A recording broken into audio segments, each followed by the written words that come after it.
Wow. So we start with story time for chat. Story time. Let's have a story with Drakos then.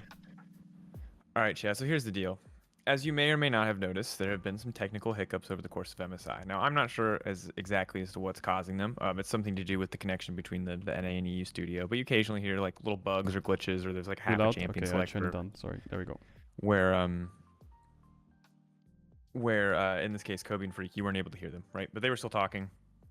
I don't really know what was going on. But the TLDRs, they're like, oh shit, well, we should have a backup just in case stuff goes south. So who's the backup? It's me, it's Vedi. So Vedi just stayed. Vedi's in the studio all day.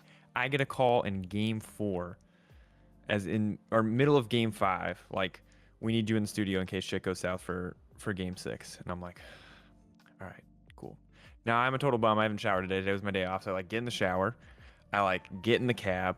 I get to the studio and they're like, we're going to have to COVID test you. And I'm like, but picks and bans are about to start for game 6. They're like, yeah, COVID test. So I was like, okay, that's fine. Like, and I'm not against COVID procedures. I'm just like, okay, well, get the COVID test. Sitting waiting for the I'm 15 minutes out of the 20 minutes it's going to take for this COVID test to show up. And the game's already started and the cast is fine. So there's literally no reason to be there. So it's been 50 minutes since I've like left my house. And the purpose for me is being there is gone. 5 minutes later, I get my test. I walk in, I get a coffee. I get another fucking half an hour cab home. And that, ladies and gentlemen, oh, it's production life for you. So you got called in and you went straight home. You got called in, did a COVID test and went home. So yeah, so my I get for one coffee, I paid an hour of my life and car sickness, both only on the way there though. Luckily, Vedi was also in the same boat, so Vedi drove me home. Vedi, much better driver than cab drivers in Germany. Cab drivers in Germany are trash. Like, no offense, if you're a cab driver in Germany, I'm sure you're great. But the problem is they have automatic cars and I'm not sure you're great. And they go. I'm not sure you're. To be clear, what they do? Like I don't. This is the key thing they do, okay? There's a straight. There's a long straight or it's a highway or whatever it is. And instead of just holding the accelerate at a certain angle, keep constant speed on the car, they just go like this: accelerate, let go, accelerate, let go. And the car is just like this every fucking 5 seconds. I'm fucking puking everywhere after 10 minutes, dude. It's horrible. It's like a fucking seasick, man. Jesus. Yeah, imagine you have to drive 100 meters in traffic, right? Like 100 meters, you see the next red light, you know that there's like no room to maneuver. Imagine instead of just going very slowly, you know, like very reasonable speed, imagine you floor it and then immediately stop right behind the bumper of the next car. And that's like literally like... they do that too. They just slam the brakes like it's nothing. Like the way people drive in the GTA fucking RP thing, that's how cab drivers in Germany drive. I swear to God, it's like true. Absolutely fucking out of control. Anyway, I forgot to say this, but this will get at the start of it. Maybe we can cut it. Fuck it. It's a scuffed podcast. It's going 5 minutes into it. My name's Caedrel. Welcome to MSI After Hours, episode 3, and joining me is the handsome man himself, Daniel Drakos. I'm gonna cut his camera a little bit because I'm doing it a little bit dirty here. I'm gonna get a little bit of those. I can sit up a little bit. I got you, dude. Give me the favorable. If you want to see episode 1 or episode 2, that's on the YouTube, !YouTube or youtube.com/Caedrel. And if you're watching on YouTube, you're probably already there, so you can check out the other episodes.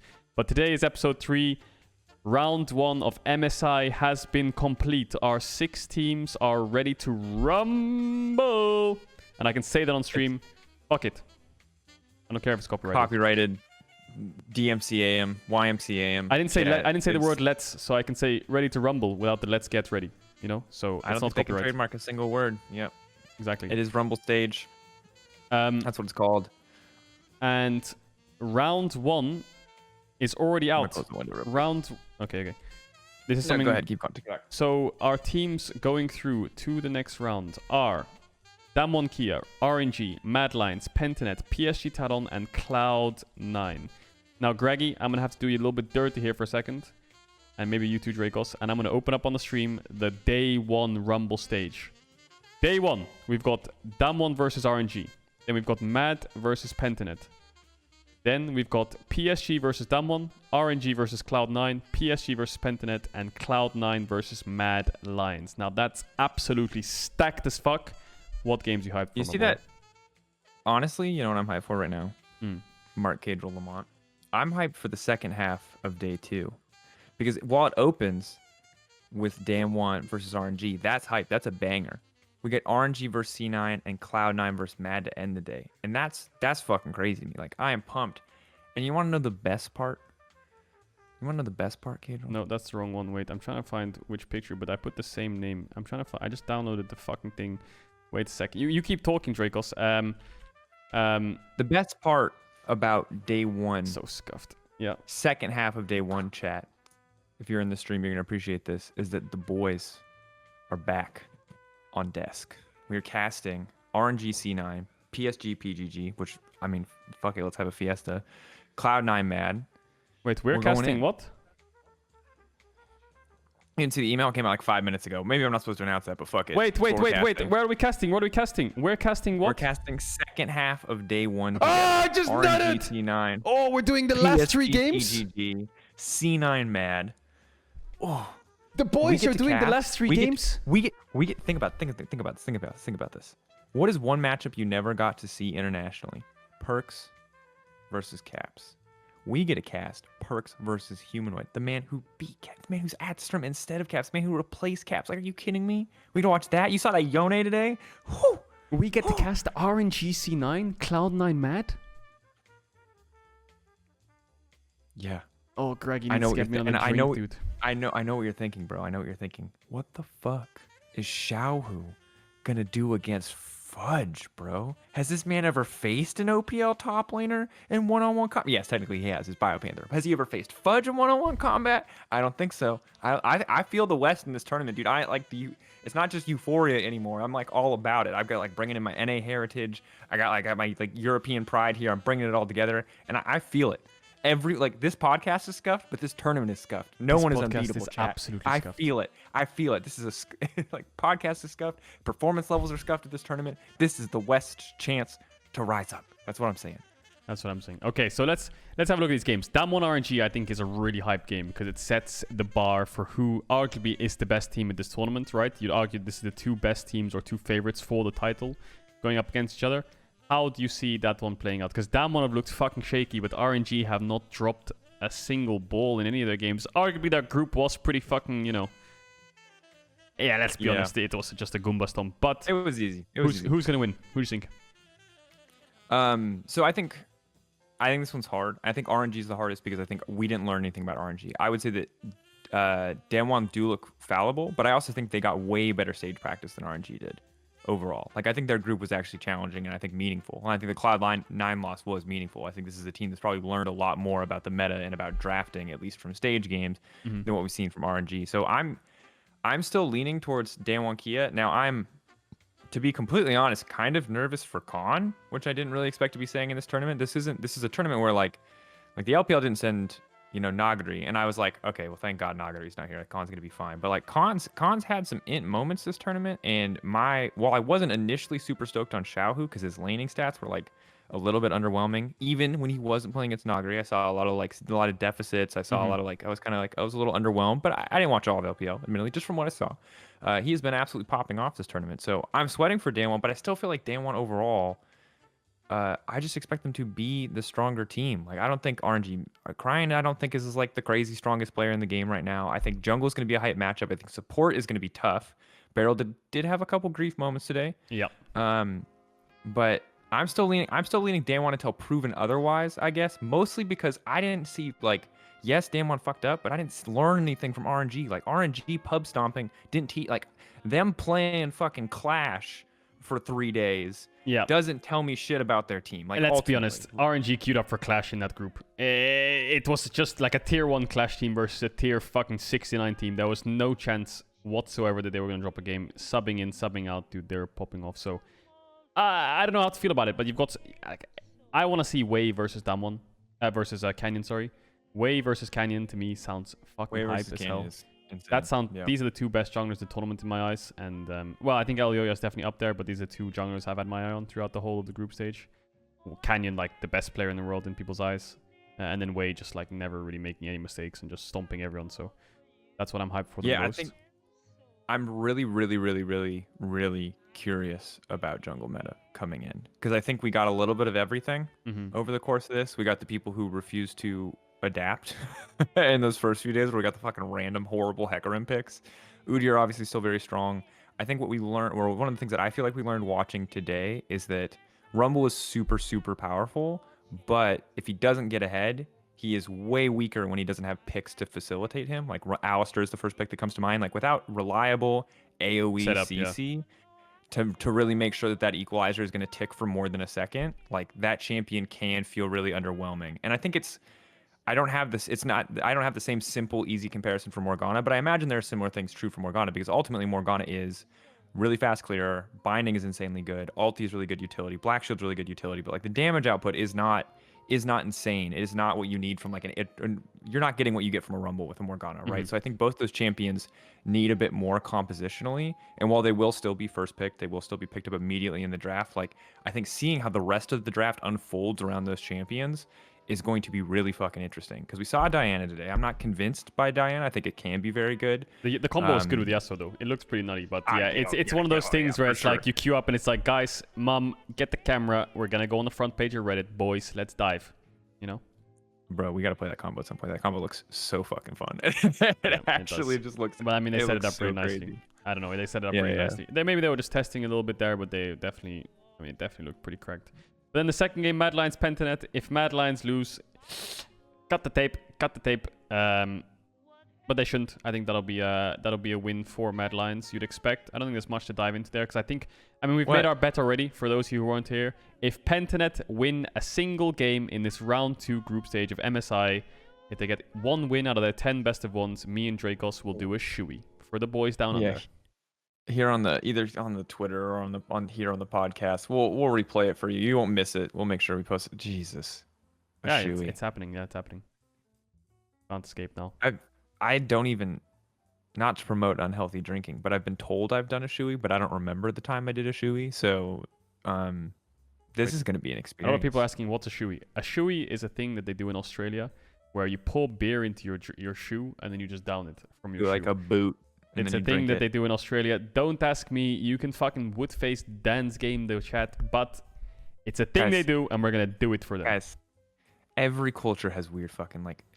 America's got like, and maybe this is universal, but obviously I just know it from America as an American. Like keg stands, whatever. Like, bro, drinking culture gets weird no matter what culture you go into. Y'all are out here like, what the fuck? How people do this? But are like, are you really surprised? Like, look at your culture and come back to me. Tell me all of the historic drinking habits and tell me you don't have some weird shit there.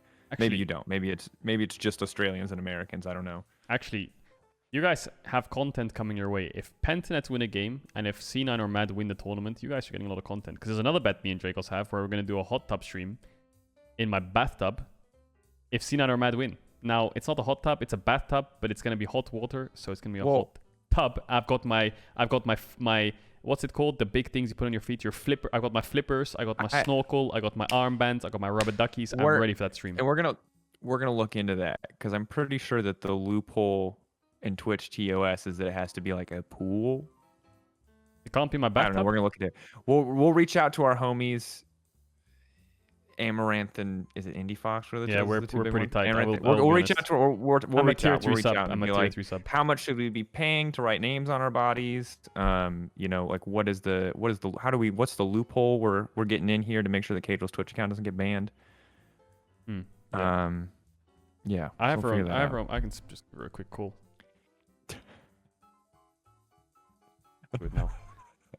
But yeah, we're pretty tight. Me and Amaranth and Indie Fox are pretty tight. Okay, we're getting to weird flex territory. We need to get out. Nah, we're not tight at all, dude. I don't even... yeah, I follow their Twitch, though, but that's all I'll say. The arm gap's coming into action. Anyway, Game 3, PSG versus Damwon. Now, PSG... They got out of their group. What are your thoughts on this matchup, Drakos? Oh, yeah, thank you for that one. It's like the analytical equivalent of throwing in a bus. No, so I think that, like, honestly, this team is going to get better. And I think this team can contest Mad and Cloud9, to be completely honest. Like, I wouldn't be surprised to see them continue to ramp up and contest both those teams. But I think asking them to beat Damwon is just pretty unrealistic. Like, So actually, let me ask you a question before you finish it. Sorry to interrupt you. No, you're fine. Detonation focused me and Cloud. Let's take Cloud9. You think Cloud9's on the same wavelength as PSG, right? I don't.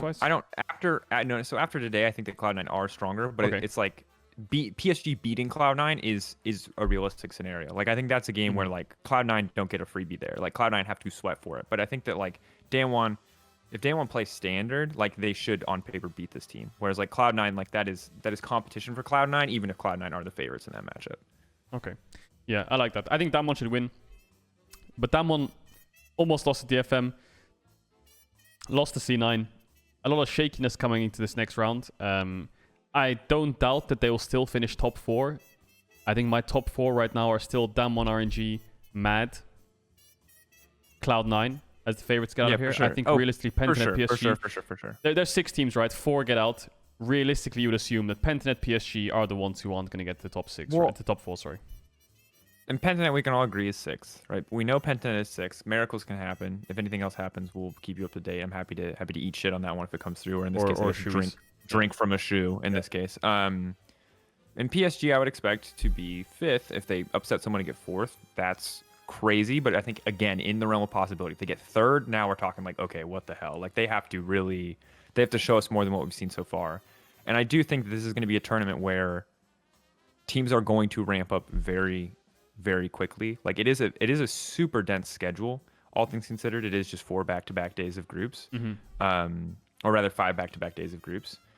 So it's going to be intense, but I do think that we will see a little bit of adaptation coming in between what we saw in essentially the play-in stage in round 1 and round 2, and PSG were getting better even with the substitute AD carry, and I think that you cannot sleep on PSG. I think Pentanet is the only team in this group where I think like you can get away with like a disrespectful draft or like griefing a little bit in the early game. I think every other team in this group, if they get an early game lead and they don't just hard throw, like the players are good enough and the macro is good enough that I believe these teams can close out a game. Is it still hard? Like, is there room still for an RNG or a Damwon or a Cloud9 or a Mad to come back against a PSG with an early game lead? Yeah, but like PSG are not.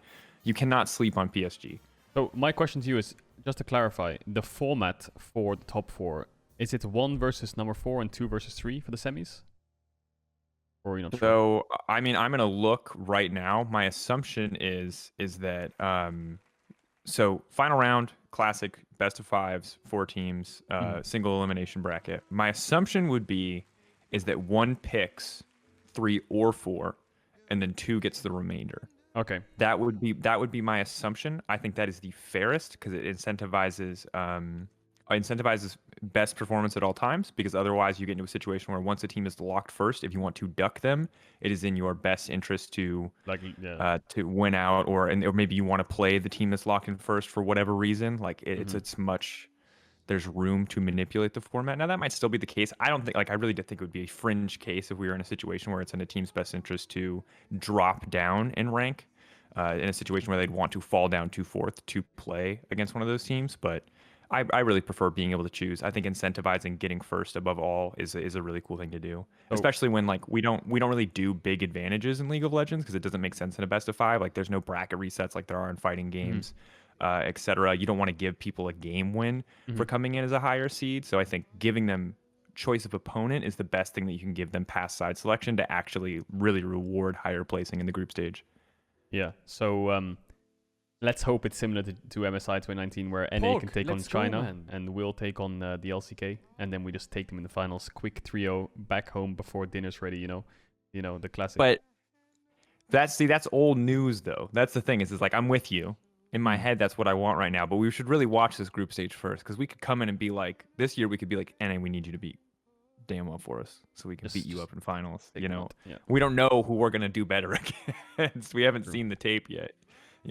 Again, the big thing that's rough about trying to predict this group is that like generally you can be most of my confidence in these teams comes from regional level, because again they've just most of these teams have yet to play each other, right? I think Damwon, Kia, and Cloud9 was really good look for Cloud9, not super conclusive for Damwon in my opinion. So that said, so mostly like when I look at this top 4, like if everything changes in this group stage, I wouldn't be surprised, just because again Pub Stomp's coming in from RNG, like their group was very, very easy for them. 8-0 is fucking crazy. They played 8 games, they didn't drop a single game. And every single game was actually just a stomp. There was never a game where it was kind of even to the point where like, oh, maybe they'll lose this game. It was just absolute stomps. And Mad Lions also looked a little bit shaky in their group, dropping a game to the Wildcats, I believe it was. Struggling a little bit there. A little bit of chunks in the armor for Mad Lions and Damwon, but I think they should be fine coming to this next group stage. But RNG Cloud9, the first game that we're casting at MSI Rumble stage on Friday, May the 14th. Me and your boy Drakos over there. Come on, give me a high five. Just put your hand other side. Wait. I can't see this side. Yeah, now turn it. I can't see. I just got the chat pop out. Turn it the other way. Yeah, and then just hit me. Wait. Yeah. Go. 3, 2, 1. Go.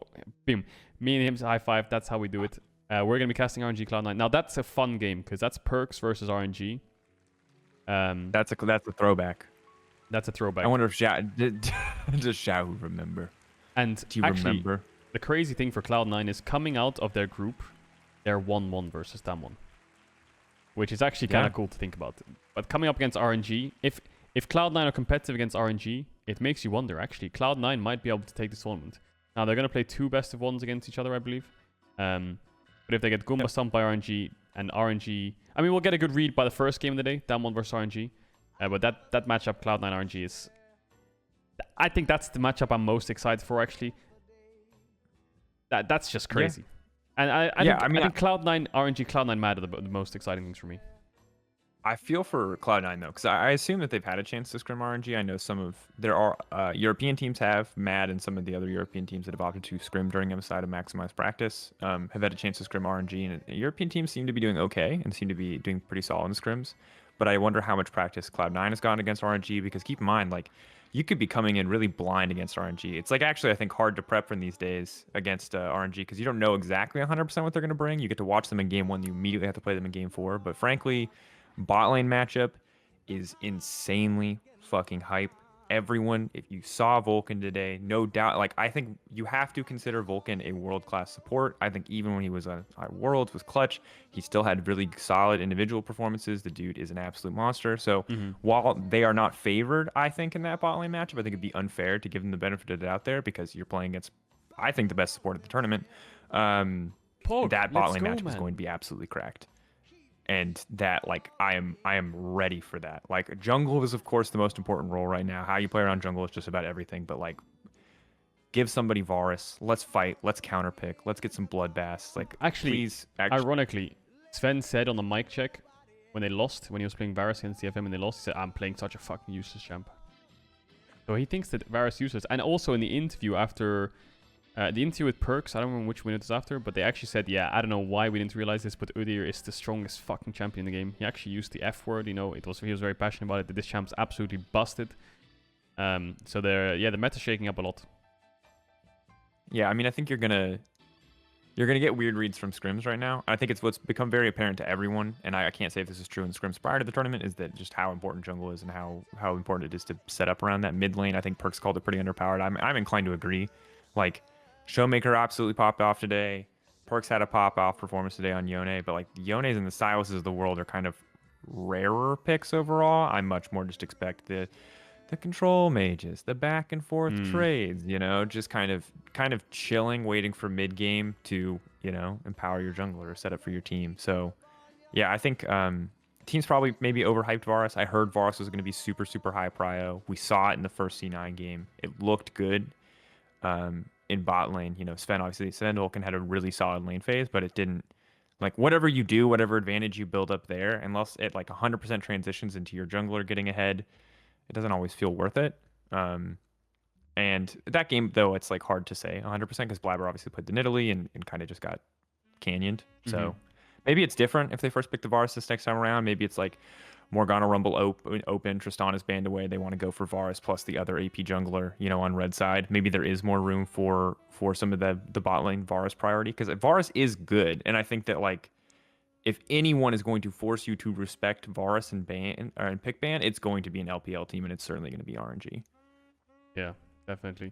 And the next game we've got is Talon versus Pentanet, which I think is an important game for whether we're going to have a Shui or not.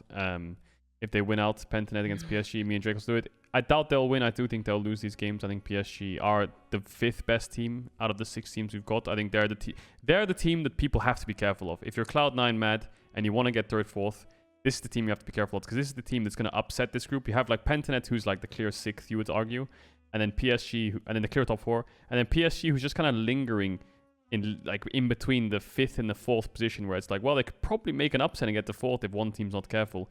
And the 2 teams that come to mind when you're talking about being careful is probably Mad C9, right? So PSG is the upset team. If they can upset Mad C9, you know, and then show a good showing against them and maybe even push for 3rd, then that's the team to do it. Otherwise, they'll probably finish 5th. So that's a game to look out for. If PSG stomp Pentanet, then that's a good look for them. But they're going up against that one earlier on the day, so we'll see how they look against that team. Yeah, and I think ultimately for Pentanet again, it's the underdog story. But I will say on the side of PSG that this team should individually outmatch in a lot of positions. Now I said similar things for Unicorns of Love, but I do think that the PCS is another tier above the LCL. And I just think that like when you look at Maple River as a jungle mid duo, versus Pabu Chaz, I think that like they're probably going to struggle. River is a very, very proficient jungler, and while Pabu has certainly had his moments, I think that like I would love to see them continue with the trend of picking a lot of weird and wacky stuff, but I also know that like teams are kind of ready for that now, and I think most teams are going to be expecting a curveball in draft, and I think that for Pentanet, if they draft standard, I would just expect them to lose. So Pentanet has to keep throwing curveballs, but literally, if the fact that I can call that out means every other team is probably like aware of it too. So you're gonna be like the Zed or the Lee Sin mid with the Karthus jungle is not gonna be a surprise anymore, even if it is a very nasty combo. Yeah, and I think it's the sixth game of the day is like it's the most hyped game of the day. Cloud9 Mad Lions. There's so much in that matchup. There's the jungle matchup, which I'm always pumped about. There's Perks versus Humanoid. There's Karzi versus Sven. Like, dude, this game is going to be an absolute banger. It's the last game of the day. I'm sure everyone in the West is going to be tuning into that game because the second one team wins, the social media explodes. You don't even have to be like EU. This is so important to me personally as an EU pundit, as someone who's like chosen to spend all their time in EU. Eventually, as an EU resident, when Germany allows it, and my German's a little bit better. Just because I think it's really important for EU as a region that when NA players leave and we meet our EU players leave EU and we meet them as NA representatives internationally, that we can just beat the shit out of them. Yeah, and you know what I mean? And then if we lose to them, we just say, well, it's basically an EU team anyway, Copium, right? No, I don't. That's what I don't want. I don't want EU fans to have to say that. Like, oh, it's basically an EU team anyway, right? Like, because I think that like, well, it's probably fair. It's kind of a cheap shot. I want our teams to win so that we don't even have to say anything. We can just say we're better. Here's like, my take. You want to import 3 Koreans and 2 Europeans and call it a North American team? That's great. We'll still beat them. Like that's what I want the stance to be. I don't want to have to bring up like Keck W 3 Europeans North American team, Keck W 2. You know, like I don't want to care. You know, like I want our teams to just demolish LCS teams, whatever the composition regionally of that team is. I don't want to care. I want it to be like, yeah, I'm sorry, you're representing the LCS. Well, like we're from the LEC. I don't know if you've noticed, we're just kind of better. Like that's what I want it to be. I don't want it to be the like, the Keck W European team, European League, calling it an EU Academy, 2. EU Academy, taking out EU. But what about now? Hear me out. What about in 5 years' time? I'm talking 5 years' time, 2026. And you see you open up Twitter one morning. Drakos wakes up in the morning. It's a nice sunny day in May, on a Friday, let's say. You open up your Twitter. C9 have announced that Perks and Sven have a green card. They've signed Santorin, and now they're picking up Alfari and Kaiser. And then it gets the international event of MSI, and G3, not G2, G3, is playing against them. Who do you root for at that point? Bro, you root for LEC teams, always, first and foremost. My opinion on this whole thing is that, like, I actually think that as the West, and maybe it's unfair to put us together in the way that people put the LPL and the LCK together, because those regions are regionally close enough that they can scrim each other. Fuck, why can't we Civil do War. that? This is like the Marvel Civil War, right? So I think NA should always be viewed as like our allies.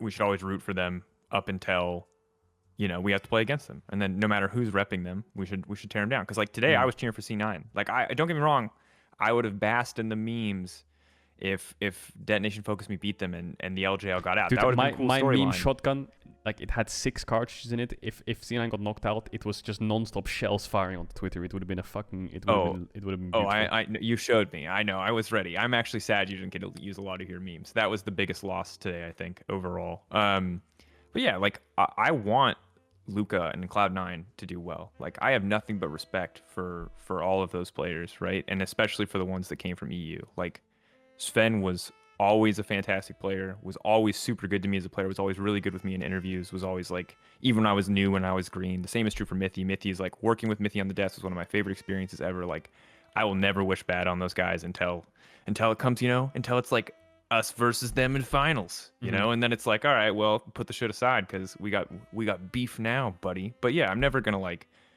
I don't know. I always want the best for all the players that come out of Europe. You know what I mean? Like they fought their way up here in the LEC, and if they're happy in LCS, I always want them to do what's best for themselves. But yeah, when push comes to shove, I'm here to back LEC teams. I'm not here to just I'm not just here to back LEC players from another region. I'm here to back the LEC teams. I'm here to root for Mad Lions. Like Mad Lions are my reps through and through.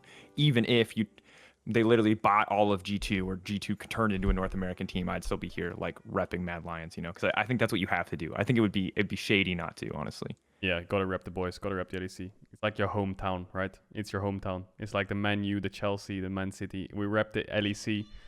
We're always gonna cheer for them. But dude, the cool thing is that's Rumble Stage Day 1. It's non-stop. 14, 15, 16, 17, 18th of how many games a day? 5, 6 games a day each day. So that's 30 games. Is that 30 games? I don't know. Wait. A lot of fucking games, dude. It's a lot of fucking games. Every team is playing 10 games in the next stage. 2 games a day over 5 days. It's crazy. 5 opponents, double round robin. Every team plays 10 games. It's crazy. Dude, how fucking hype is this MSI, man? There's so many cool storylines because you love the narrative. Perks leaving EU, MSI defending champion, manages to carry Cloud9 off his back. Fudge also did his work as well, I have to admit. And Sven too. Vulcan also popping on the outside. Yeah, but if you're providing context, it's a bad narrative. You know what I mean? Like when we called Odawamne the weak side machine or the weak side king, we brought up his jungle proximity stats, ignoring the fact that the moments that inspired were chilling on the Krugs maybe didn't count because he was slightly out of range. You know what I mean? Like you gotta cherry pick your points when you're making a narrative. Yes, Fudge is every member stepped up today on Cloud9. Good job, all of Cloud9. But right now, it's Perks' time. Perks going toe-to-toe against Humanoid. He wanted to face Caps. He wanted to prove that he was better, that NA was better. He missed that shot, but now Humanoid, he's the one with something to prove. That he's the new top dog coming out of the LEC. That's the shit that, like, that's oof. Yeah, he's got to beat Perks. But to be honest, I think the most hype matchups in general are Elyoya versus LCK, LPL junglers. Like, how does he handle the likes of King? Yeah, because he's talked up them so much. We had him on E03 twice, I think, and he was like, wow, they're just both times 10 times better. Yeah, and so for him, a guy who is the Elyoya story continues to be my favorite story. You'll hear me talk about it probably forever because it's so fucking cool. Yeah, mine too. How crazy this guy's rise is, how good he is, how incredible he is across the board. Like, this is the bad anime storyline. You know what? Like, I know everyone, if you are a weeb in this chat, you're like, Sword Art Online, trash anime, but you loved it. And I know you loved it because you also probably love Elyoya because Elyoya is Sword Art Online. This man just like keeps coming out. It's like, where'd you get that ability, Kirito? Where'd you get that ability, Elyoya? How are you not tilted on stage? Nobody knows, but it's good shit and it's goddamn fun to watch. So Elyoya, super hype. Cloud9, the bot lane storyline is what interests me because while Humanoid is interesting, Humanoid and Perks, I don't feel like we ever really like tried to sell that rivalry. I don't feel like that was ever the big thing. When Humanoid was coming up, it was a lot of like Caps mid, but and bot lane is hype because because Carzzy Kaiser now get a chance finally to play Sven. And remember that when Sven was in the region, Reckless like never got to win anything. Sven was like actually the king of Europe for the longest time. Like Perks was obviously there too, but Sven Mithy bot lane was unbeatable. And Vulcan is the protege of Mithy, if we want to get really technical. But Vulcan is as the new laning partner there. That's a big deal to be able to beat that guy. Like that's beating both the best bot lane or one of the best bot lanes in NA, depending on if you feel about tactical core JJ, as the new best bot lane in EU. That's obviously debatable, but the winning bot lane from EU, I think is big for Carzzy and Kaiser. Yeah, and if you look at the stats, I remember I was doing some stats on the bot lanes in NA. I think Vulcan and Sven were like incredible CSDs. I think that's their strong point. Not only is it like Vulcan's Alistar like clutching the fights, I think and their team fighting's good. I mean, obviously you saw Sven misstep a lot in the Damwon game, actually like flashing over walls and just dying. A couple missteps here and there in fights on the Tristana, I think. But their lane phase has always been their strongest point, and I think that's what's kind of been shining for them. Barring their game today against Damwon, I think their bot lanes were pretty powerful, and I think that's their strong point. It's lane. I think Perks is always a lane player as well. I think he always plays for lane. Different to Caps in a way, where Caps likes to roam a lot, which is slightly different this split, I would say. But I think that Perks always, I mean, C9's just lanes are how they win. Through bread and butter in a sense, but their macro against Damwon was really good. The way they contested Vision, I did a review on it earlier. Like the way they play around vision, the way they get their vision set up, the way they play certain lanes is really impressive. Yeah, I also So I think at Mad that Lions it could be interesting. Yeah, and I think that the way they draft in a way that showed me this week, especially, that they're really aware of what they wanted to do compositionally. And I think Damwon kind of griefed that draft just a little bit.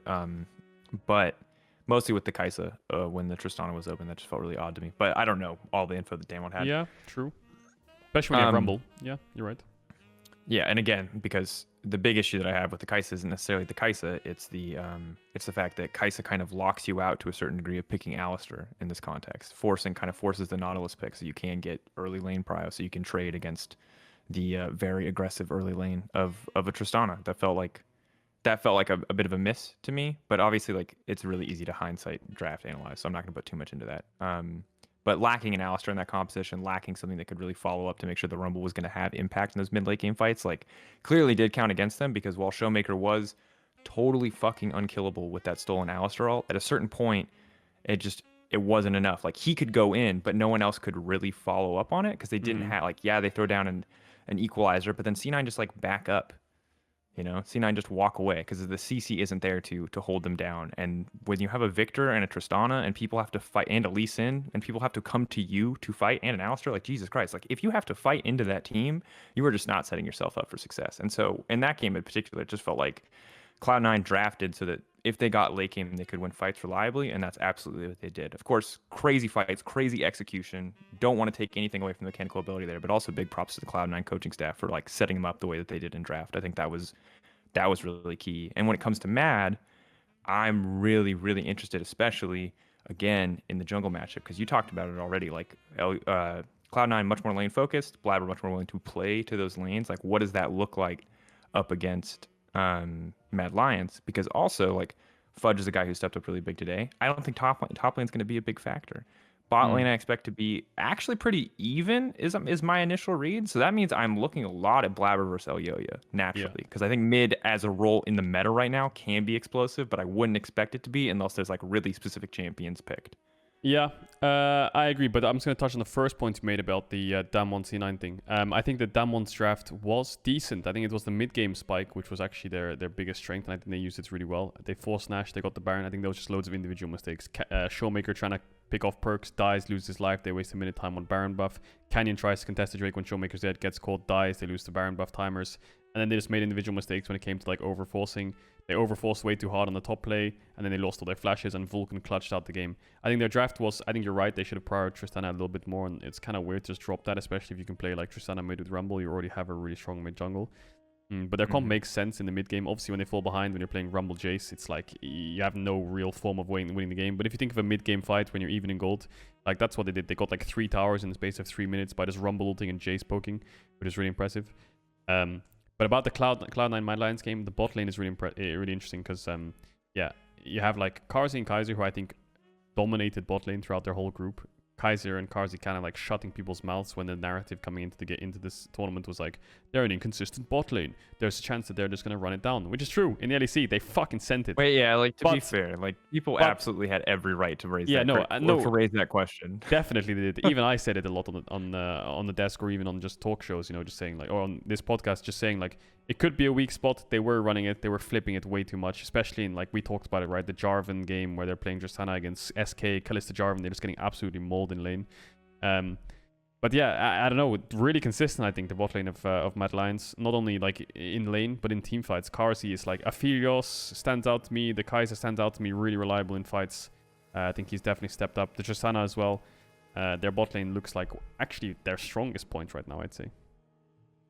Yeah, I mean, I think that especially like Kaiser's been obviously Karzi's been very, very good, but I've also just been really impressed by Kaiser. I think that he often goes unnoticed, but he's such a huge playmaker, and he's just so consistent in his play, and the way that he and Elyoya can play together sometimes is honestly such a pleasure to watch. Overall, like this for me is the best match. Like the 2 best matchups of the day are kind of at the beginning and the end of the day, right? Because the number one question on my mind, and I think anyone's mind, is Damwon versus RNG, right? Like these are the teams that you want to know because you assume one of these teams is winning MSI. But past that, like Mad versus Cloud9, like I would kill for a best of 5 between these 2 teams. Like, it would make me sad because it would mean that there's no way they could meet in finals if they met in a semifinal. But I'm kind of low-key hoping I that don't think they they get a can. I semifinal. mean, I don't think they can meet in semis unless one of them finishes like, because you'd have to have like, it's really hard because one would finish first and pick the other, or like if that one finished first, I doubt they would choose RNG in a best of 5 over a Western team, right? Just by, I mean, maybe in the group stage we'll get told something different, but I expect that one to choose arguably an easier opponent on paper. I mean, if RNG bomb out and finish 4th and Mad Lions are 3rd and 2nd, then maybe there's a chance they face each other, you know. But it's kind of low, which kind of sucks. Yeah, so it'd have to be finals, which is a shame. So we'll get 2 games, right? And I think these are going to be really interesting games because they're going to mean a lot when we take them back domestically, right? Because it is going to ultimately be a really good gauge of regional. I think this is the best gauge we're going to have for regional levels, even though I will hold by this point, I think everyone playing at this team, like, we do not have someone on the level of MSI 2019 G2 or like peak performance Invictus or IG, even though IG did get knocked out of that tournament by NA. We don't have someone on the level of last year's Dan1. You know, like, I think we have a lot of teams that are still figuring it out, that still make mistakes, that are still a little bit inconsistent. And so, but despite that, I think that there's a lot to be learned about like regional levels and to figure out, because like I'm not sure, and I think a lot of people are still unsure if like what the overall regional level of EU is right now. Because like Mad Lions winning, awesome. Beating G2, not sending G2, great. Like mixing it up, I love it. Reverse sweeping Rogue, good. But like, I think a lot of people are like, what does it mean that G2 isn't here? Like, is our entire region getting better? Is G2 just slumping and our entire region's getting worse? And I think that like this is the best way for us to tell, especially these first matches, us versus NA. Like, how good are we really as a region? It's crazy, yeah. Those first groups just don't mean a lot, right? Like that's basically plans, right? Yeah, this is the first round. If you think about that similarly to every region, right? You look at 2019, you had SKT for the LCK. Now that one won Worlds, so there's not a huge shocker there that they're here, right? IG was there, but then you had FPX winning Worlds and stuff like this, and then they were looking good, and then RNG all of a sudden comes, so they haven't been here for a few years. Then you have C9 instead of TL, and now Mad Lions instead of G2. So there's a lot of representatives who are just kind of like a lot different with a lot different players. I mean, Damwon was obviously the obvious ones coming to MSI after Worlds, right? And their performance in the LCK just like kind of stomping everyone. But Mad Lions didn't like RNG. Yes, they won the split, but Mad Lions didn't win the split. They looked a little bit shaky. Just made a miracle run through.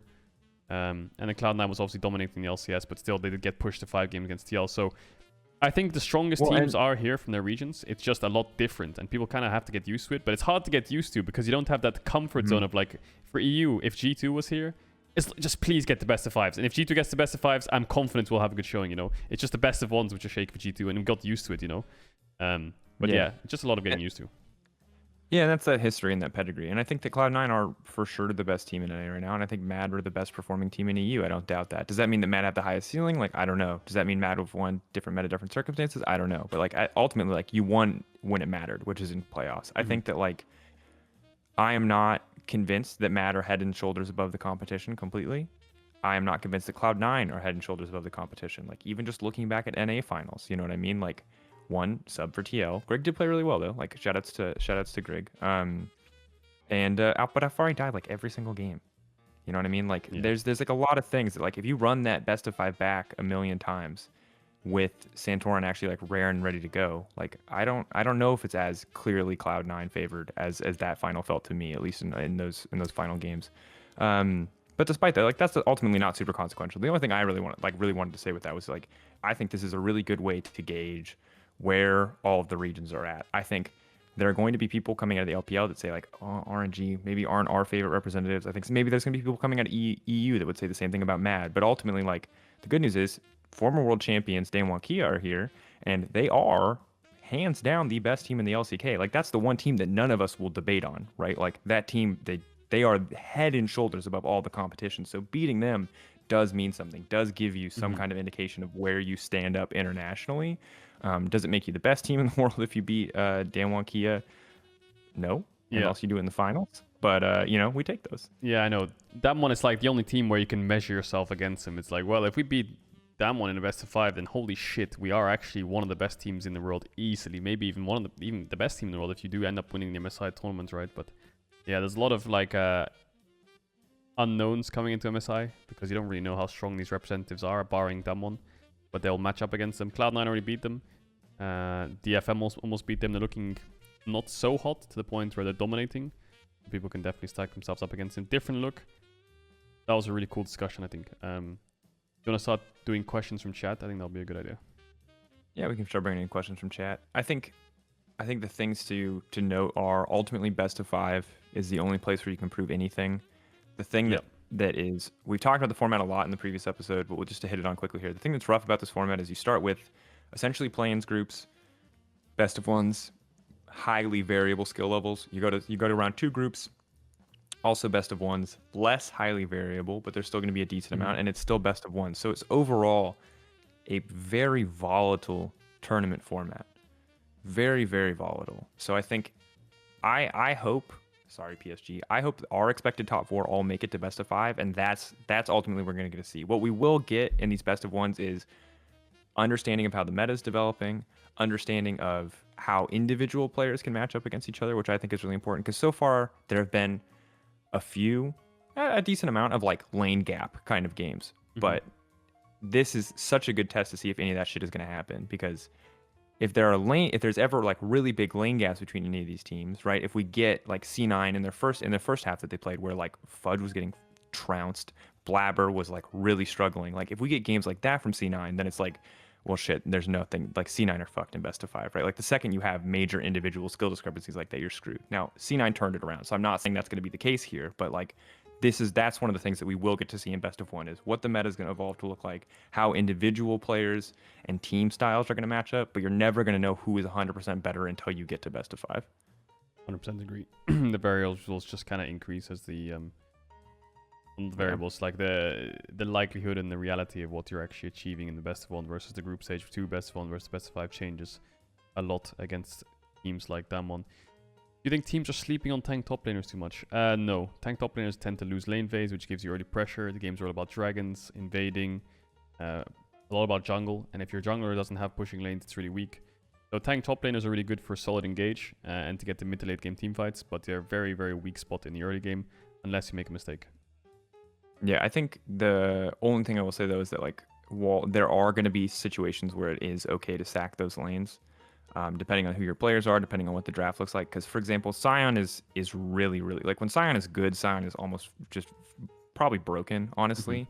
Now, he's not in isolation. You can't blind pick a Sion. But, again, the right comp in the right situation, Sion looks incredibly good, especially with Rumble in the meta. Like, oh, my God, if there's ever a time... If you have ever let the enemy team get Rumble Sion and it makes sense and it's good against your composition, it's team fight euphoria. I think the only tank tops you tend to see are counters to Jace most of the time, because blinding tank tops is kind of rough these days, especially with things like Lee Sin, Wukong, Gnar in the meta. It's just kind of auto lose on side, auto lose lane, which is really not what you want from a blind pick. From a blind pick, you just want to try and solidify some kind of push.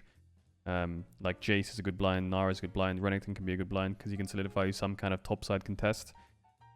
And it's important to note for anyone who doesn't always understand about these things, like the big thing that we talk about when we talk about winning lanes is pressure, is priority. Can you push a lane? So a lot of people, if you play Sion and solo queue and you think Sion's really good, you don't fall behind a ton on CS as Sion a lot of the time if enemy team is just forcing wave under tower and you get to just auto wave clear with Q, right? Like, but the second you are forced under your tower, your lane is lost, because then their top laner gets to play League of Legends. Their top laner gets to leave the lane and do other shit. So if you're like, but Sion just survives. He weathers any storm. Like, sadly, in pro play, that's not good enough. Your champion needs to be able to push their lane, which he pushes good, but he does not push so good into champions that can, walk up, beat the crap out of him, interrupt his Q, anything like that. Yeah, agreed. Could Diana mid-jungle flex be coming in? No, I don't think we'll see any Diana mid. Again, doesn't solidify too much push. Yes, it can be good in 2v2s, but AD junglers are really weak right now.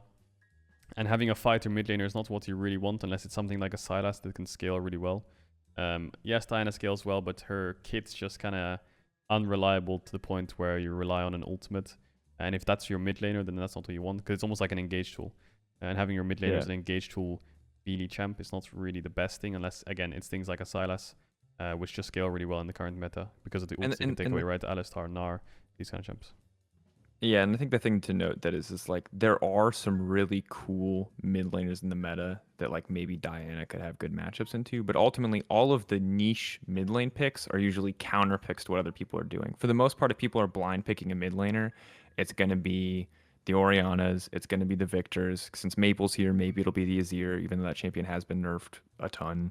You know, and like against those champions, like I just don't think Diana just can't do Yeah, anything. and She the can only other wave, blinds, she can contest the wave. yeah, the only other blinds are like Tristana, Lucian, and Lee Sin flex. So those flexes kind of help a lot to get mid push. I think Showmaker will write solo bolo in chat if he kills Cryan. Yeah, maybe. I mean, all the Eastern teams now know what a solo bolo is, even the Chinese casters. So yeah, the single dingle is the next one they need to fucking learn. That sounds so aggressive. What? Why did that sound like you were gonna teach them firsthand what a single dingle was? Like, Dude, if Baus was in there, he would be writing that in all chat. And weepy GG. it would. Dingle dingle. Yokes. Yokes. Why don't they show chat on stream? I don't know. It's yeah, I don't know. You don't have control over what is said there, and players like to roast each other. And while I'm sure there's a code of ethics, like you don't know what's happening there, right? Like you don't know how personal or private those interactions are going to be if it's two players who've known each other, you know what I mean? And like, yeah, so there's no reason to. It also looks kind of shit in the spectator client. Also, if the chat Like, was available, doesn't I think look good. if I was a pro and the chat was available, I would just write twitch.tv/Caedrel in all chat non-stop, spamming it No, throughout you, the lane I mean, you phase. wouldn't Yeah. have written that last year, but you Fucking would write like set up! you'd write. Imagine your jungle gap in Canyon, you know, as will never happen for most of us, and you just write jungle gap in all One chat. Like Drakos, obviously Drakos. great branding experience, but also imagine some players just spamming chat with memes. It sounds Drakos. funny to you now, chat, but it would so old after like 1 week. Because don't tell me if there was 1 million people watching your best of 5 against SKT in the grand finals of Worlds 2022 that you wouldn't write tiktok.com/@Drakos. No, I wouldn't do that because they'd follow the TikTok anyway if I was winning the thing. What I would though write is that like what I would do after griefing it and winning is I would write as the game's ending. I'd write if I was playing 80, I'd write 80, you know, bot diff. I would instantly write bot diff, even if I had griefed it the entire game. Like let's say I'm going up against Ghost, I fed him 8 kills in lane, and then like you and Caps and like some other dude have like carried me to victory. I would write bot diff every single game. Yeah, me and Caps like I am. If all chat is shown, I am breaking his mental. Like I have no use to this team other than running it down and breaking mental, and I will say whatever I need to in all chat to make that happen. Like I would be on a mission. Fair enough. But I would do that even if the chat wasn't showing. But that's probably why the chat can't be shown. Yeah, that's the reason the chat can't be shown. I mean, it's just there's no reason. It's like risk without reward, right? Like you guys think it's cool now, but it's like from like a sponsor/organization perspective, it's like what could possibly be written there that would be that would be like a reliable positive that would be worth the risk of all the potential negatives. That was a cool little funny question to end on. I think that was a good time length. I think we covered almost every topic. I'm sure there's a few questions still left, but I think that's a good length of the podcast. Short and sweet, almost just under an hour. You'll have to see it. This will be up on YouTube for you guys tonight. It's going to be up there in the next 10, 20, 30 minutes, hopefully. And then tomorrow the review will be out. So thank you everyone for watching episode 3 of MSI After Hours. That's Drakos. I'm Caedrel. You can check us out on any socials. Just Google it and I'm sure you'll see it. Daniel Drakos now has a TikTok. If you want to check that out, he's making some TikTok bangers. I'm going to help him out. But thank you for... Oh, we have some good ones. We have some good fucking ideas of some really cringe and funny TikTok, which I'm sure will be on Twitter as well. But you'll see them for sure. But thank you, Drakos, for joining me. I think episode 4 will be out probably sometime around when round 2 starts, in the first couple of days of round 2. E03 will be started tomorrow again as well. That'll be on Thursday, I think, as well. So that's another podcast if you want to see more podcasts of this fucking cracked out duo. And then if you want even more of the cracked out duo, on Friday, the day after E04 is released, we're casting the last 3 games. Yeah. Mad vs. C9, baby. Let's go. All right, cool. That's awesome. I can't fucking wait. It's going to be stacked as hell. Guys, I'll be streaming tomorrow. But yeah, Drakos, thanks for being with me on this journey. I will catch you on the next one. I'll see you tomorrow for E4, bro. See you tomorrow, bro. Yeah, bright and early, bro. All right. Catch you later, buddy. Farewell. Farewell.